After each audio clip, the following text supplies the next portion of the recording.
Amara, open this door now! The sound exploded through Suite 1408 like gunfire, and Amara's eyes flew open, her naked body tangling in silk sheets as reality crashed back with brutal force. That wasn't anger in Gabriel's voice. It was panic. Raw, desperate terror that she'd never heard from the man who'd faced down gang members with nothing but a Bible and conviction. Immigration is here. They raided Club Seraph. They know about you. Gabriel's fist hammered again, each impact like a nail in her coffin.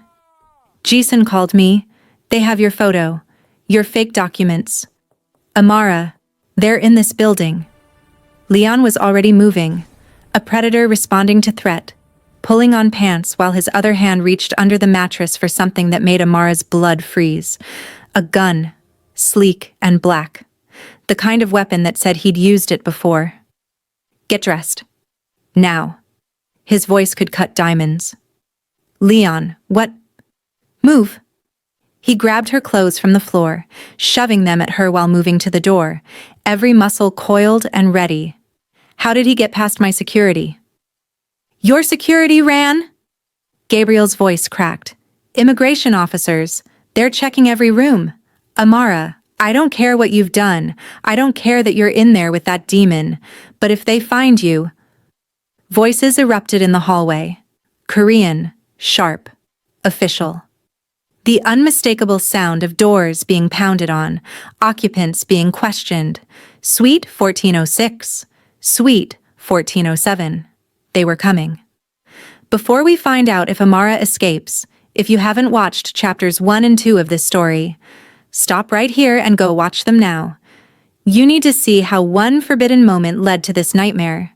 And if you're already hooked, smash that subscribe button, drop a comment telling me if Gabriel should forgive her or not, and hit that like button, because this chapter is about to get absolutely insane.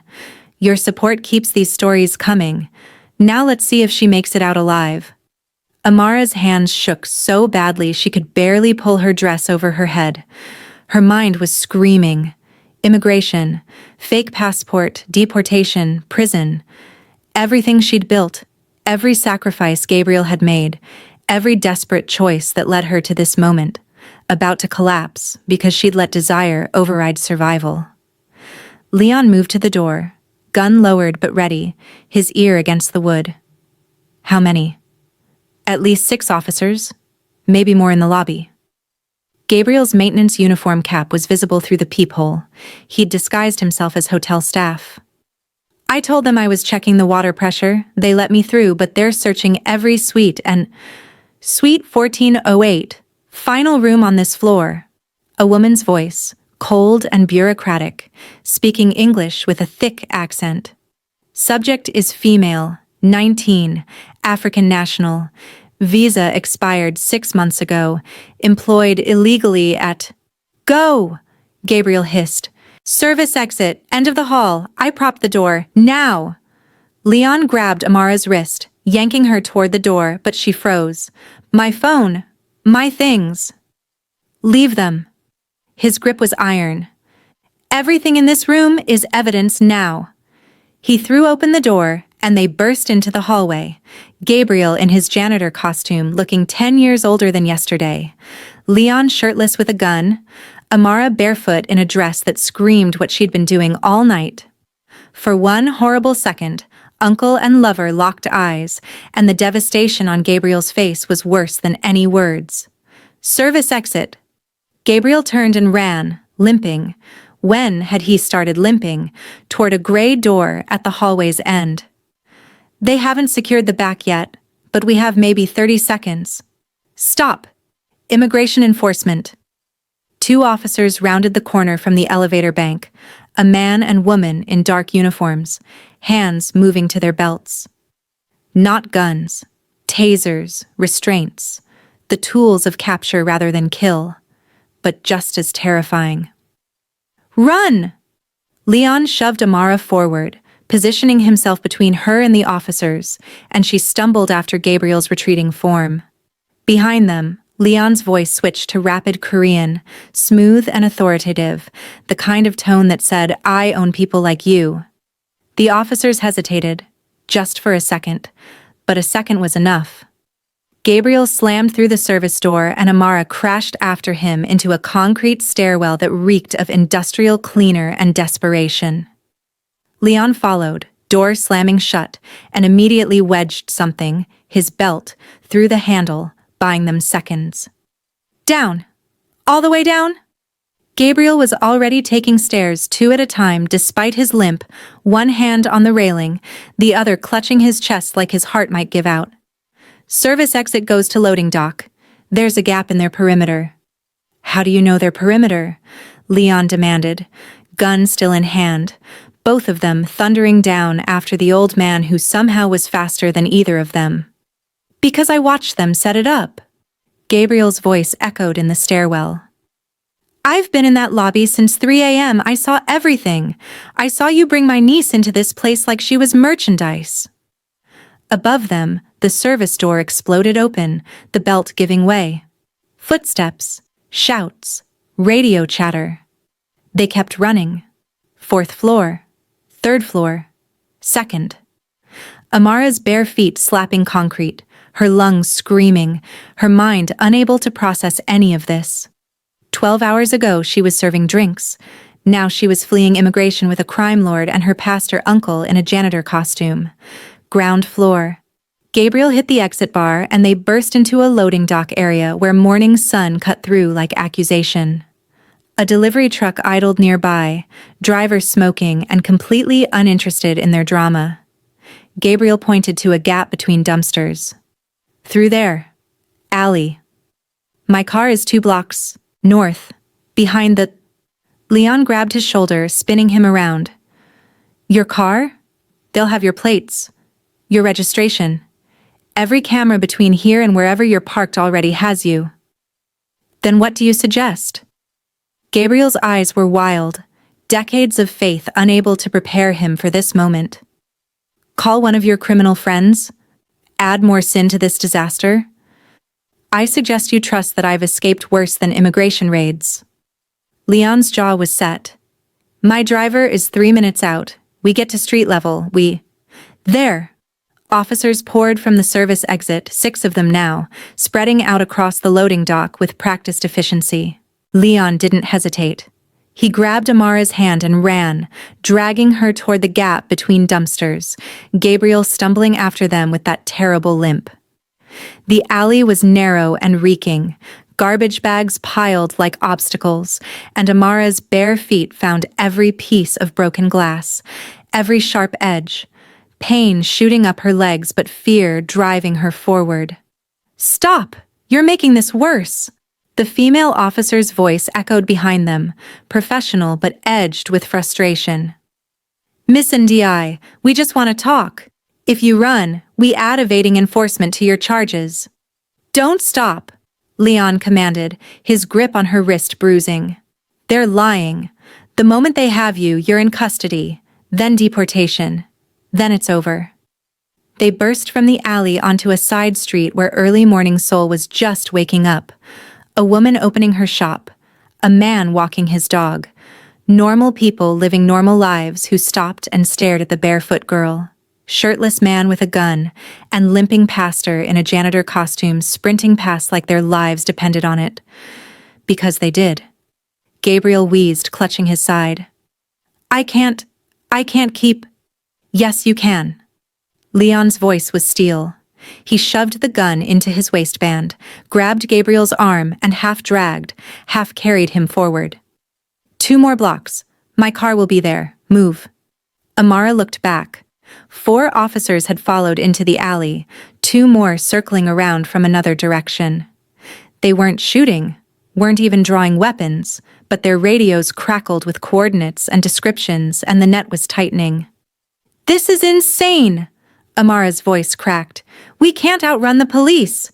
Leon, this is insane. They're not police. They're immigration enforcement. He yanked them around a corner into a marketplace just opening for the day, vendors setting up fruit stands and clothing racks. Different jurisdiction, different resources, and they don't know this city like I do. He pulled them through the market, weaving between stalls, and suddenly grabbed a vendor's jacket from a rack, tossing bills at the startled man and throwing the jacket over his bare torso. Another stall. He snatched shoes, women's slip-ons, forcing them onto Amara's bleeding feet while Gabriel stood guard, gasping. "You planned this," Gabriel whispered, horror dawning. "You knew they were coming." "I knew someone would come eventually." Leon grabbed a cap, pulled it low over his face. "I didn't know it would be today, or that you'd be stupid enough to walk into it." "Stupid?" Gabriel's exhaustion turned to rage. "I came to save her." "You led them straight to her." Leon's voice was venom. "You think they didn't follow you? You think your maintenance disguise fooled anyone? They let you through because you were the bloodhound leading them to their target." The words hit Gabriel like a physical blow. His face went gray. No. Jason called me. She said, Jason was arrested this morning." Leon was moving again, pulling them deeper into the market. "I got word an hour ago. Club Seraph. Everyone in custody. Which means whoever called you wasn't Jason." Amara's knees nearly gave out. "What?" "It was a setup. They used your uncle to flush you out. And it worked." Leon's expression was carved from stone. "Now we deal with it." They emerged from the market's far end onto a street where a black sedan idled, windows tinted, engine purring.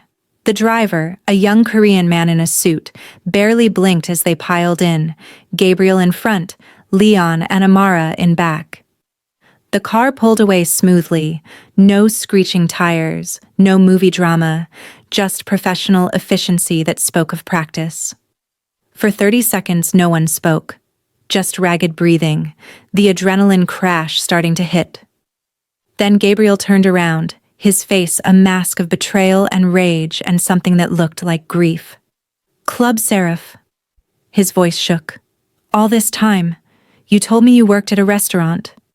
Amara couldn't meet his eyes. "Uncle, Don't." He held up a hand. "Don't insult me with excuses. How long? How long have you been lying to my face?" 6 months. The confession was ash on her tongue. "Since 3 weeks after we arrived, the restaurant fired me when they found out my visa was expired. Club Seraph didn't care about papers. They paid cash. It was the only way to... To what? To help me?" Gabriel's laugh was broken. "You think I wanted this? You think I dragged you across the ocean so you could sell yourself in a nightclub?" "I wasn't selling myself. I was serving drinks, cleaning, that's all." "That's all?" Gabriel's voice rose, years of restrained disappointment finally breaking free. "You were working in a place owned by criminals, taking money from sin. And him." He jabbed a finger at Leon. "You let him touch you. You gave yourself to him. I saw the marks on your neck, Amara. I saw what you've become." "What I've become?" Something in Amara snapped, rage replacing shame. "You want to know what I've become? I became someone who survives, someone who doesn't wait for God to fix everything, someone who makes choices instead of just praying and hoping." "Choices?" Gabriel's eyes were wild. "You chose degradation. You chose corruption." "I chose to keep us alive." Amara was shouting now, months of guilt and exhaustion pouring out. "Your chapel was dying. We were 3 months behind on rent. I watched you pray over empty collection plates and pretend God would provide. Well, God didn't provide, Uncle. I did." Gabriel recoiled like she'd slapped him. "Don't you dare. You brought me here illegally." Amara's voice cut through his protests like a blade. "You dragged me to Seoul with fake documents and promises of a better life. You worked under the table for 2 years before you got your papers. You did exactly what I did. You just did it with a Bible in your hand so you could pretend it was righteous." The silence that followed was suffocating. Gabriel's face cycled through shock, rage, denial, and finally something that looked like recognition.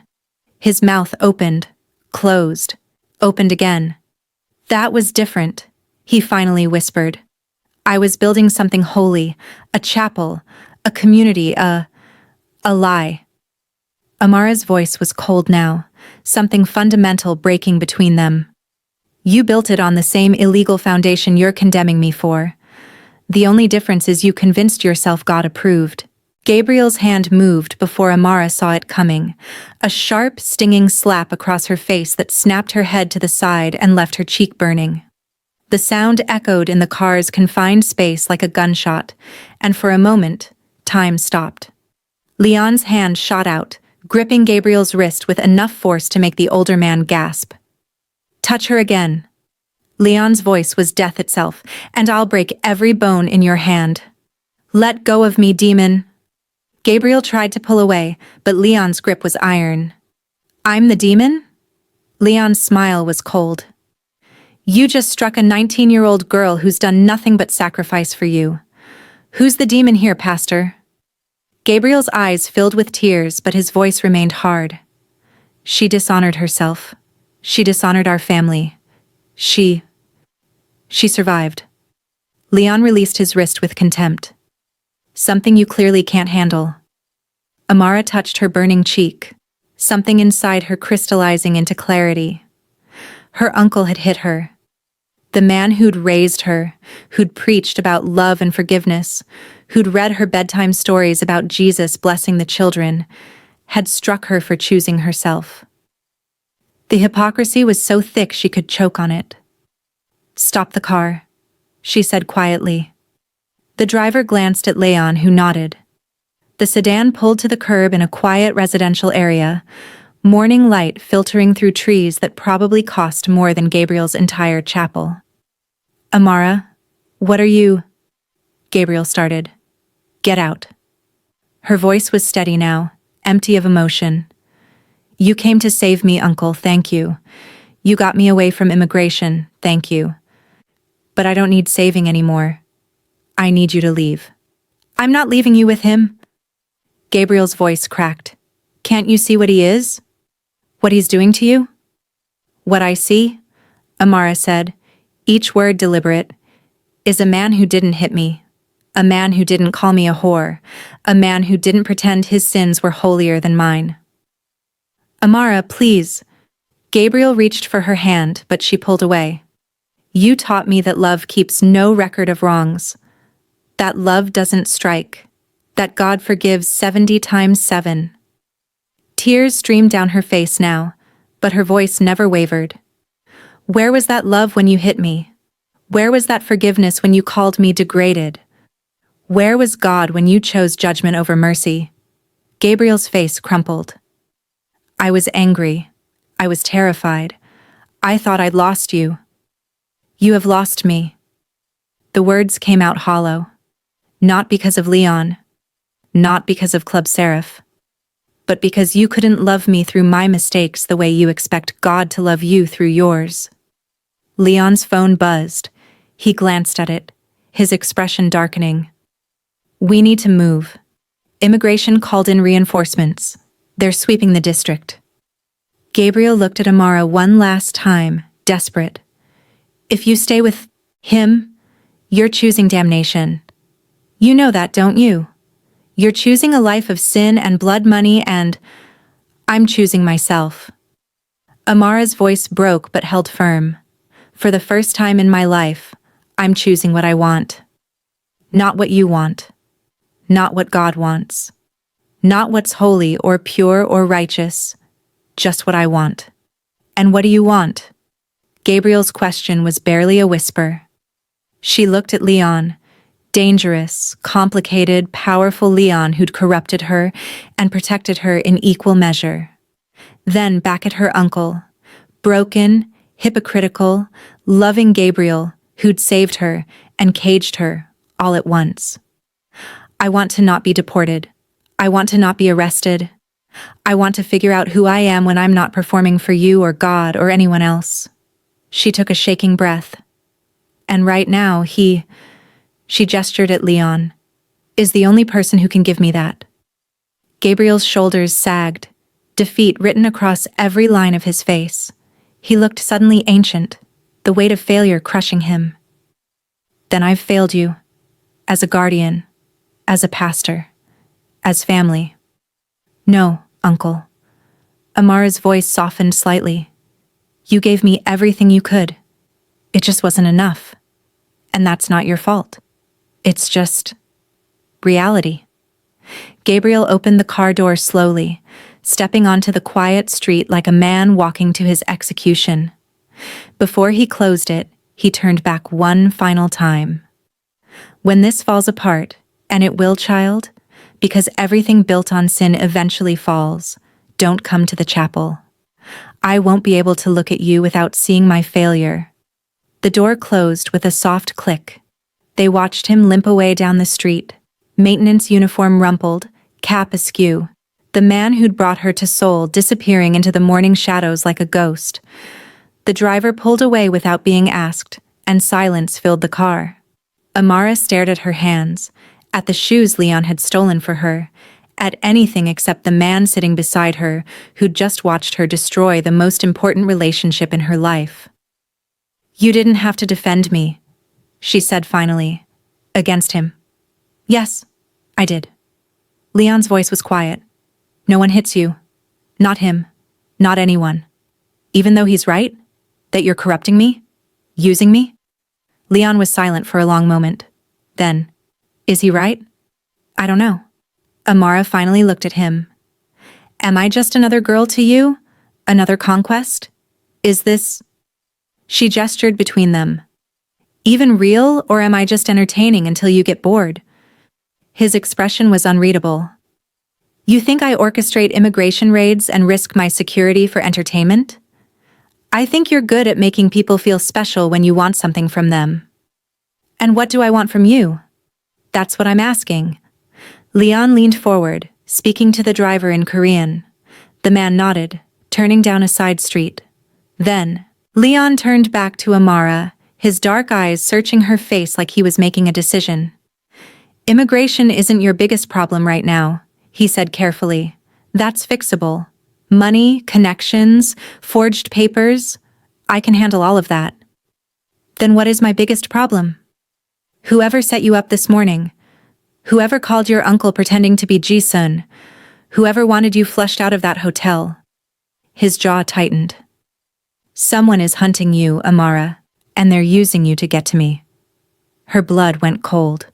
What? The raid was too coordinated, too fast. Immigration doesn't move like that without pressure from above. Someone paid for this. Someone with resources. He pulled out his phone, showing her a text message. The girl is leverage. Use her or lose her. I don't understand. Who? The car stopped at a red light. And that's when Amara saw it. The black sedan pulling up beside them. The window rolling down. The face she'd seen once before, in a bathroom mirror, pressed against Leon while Amara's world had first cracked apart. Victoria. But she wasn't the dazed, pleasure-drunk woman from that night. She was composed, elegant, terrifying in designer sunglasses and blood-red lipstick. And she was staring directly at Amara with something that looked like pity. Leon cursed under his breath. Victoria's window descended fully. Her voice carried across the gap between cars, clear and cold. Pastor Gabriel, wait! Amara's head whipped around. Gabriel was crossing the street behind them, limping toward a bus stop. He turned at the sound of his name. Victoria stepped out of her car with fluid grace. Pastor Gabriel, I presume? I've been looking for you. Gabriel froze on the sidewalk, confusion and wariness warring on his exhausted face. Who are you? Someone who wants to help save your niece. Victoria's smile was all edges, sharp enough to draw blood. She removed her sunglasses, revealing eyes that were calculating and cold. Before it's too late, Leon was already moving, throwing open his door. Victoria, get back in your car, now.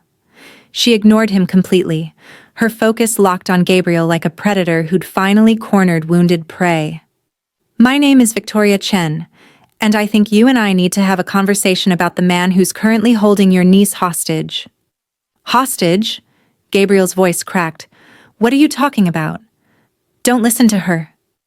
Leon was out of the car now, positioning himself between Victoria and Gabriel, his body language screaming danger. She's lying. She's manipulative. I'm his fiancée. Victoria's words dropped like bombs. Or I was. Until he decided I was too broken to be useful anymore. The world tilted.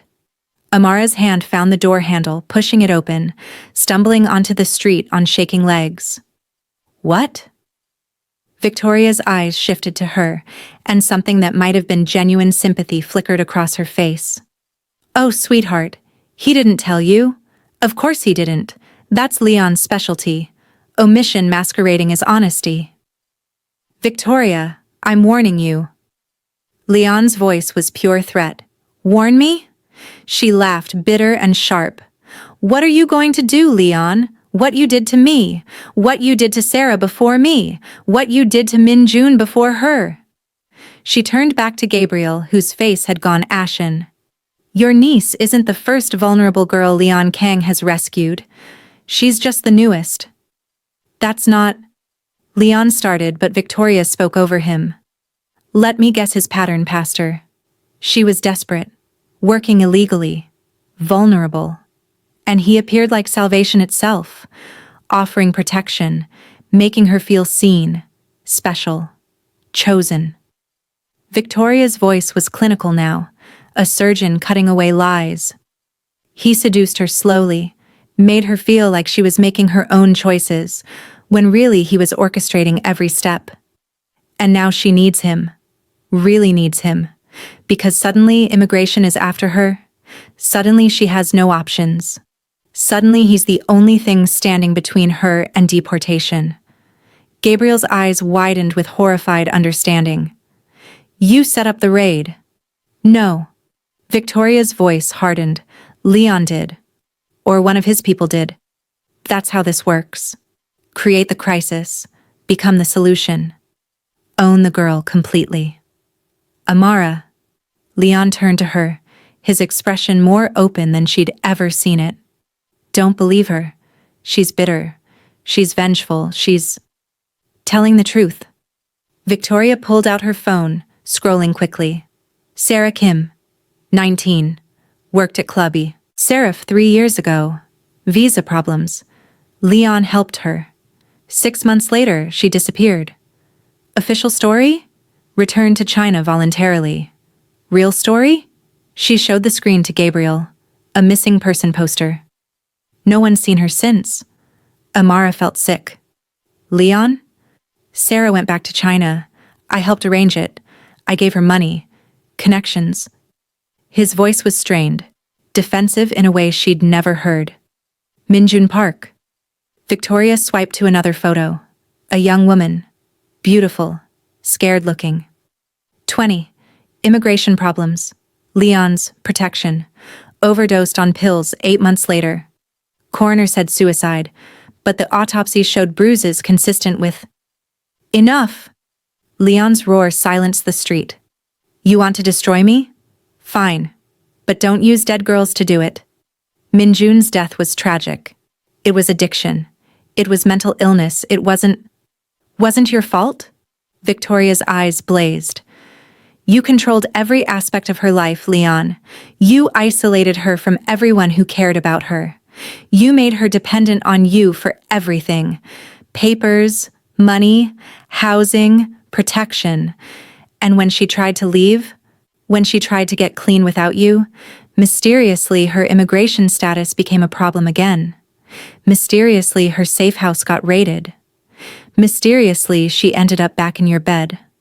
More broken than before. Gabriel took a step toward Amara, hand outstretched. Child, please. Come with me, right now. Whatever he's promised you, it's not worth... How many?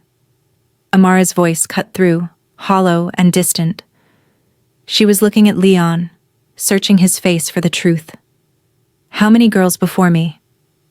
Leon's jaw worked. It's not what she's making it sound like. How many? The silence stretched like broken glass. Finally, quietly. You're the fourth. The admission was a knife between her ribs. Fourth. She was the fourth desperate girl he'd rescued, the fourth he'd seduced, the fourth he'd made feel special, chosen, seen. But you're different, Leon started. That's what you told me too. Victoria's voice was almost gentle now. That I was different. That the others didn't understand you like I did. That with me, it was real. She turned to Amara. How long before he told you that you looked at him differently than other women? That you saw the real him? Amara's breath caught. Those were almost his exact words. In the hotel room. Before everything. Victoria. Leon's voice was strained. You're twisting everything. Yes, I've helped women in difficult situations. Yes, some of them became involved with me, but I never forced anyone, never hurt anyone. Sarah left voluntarily.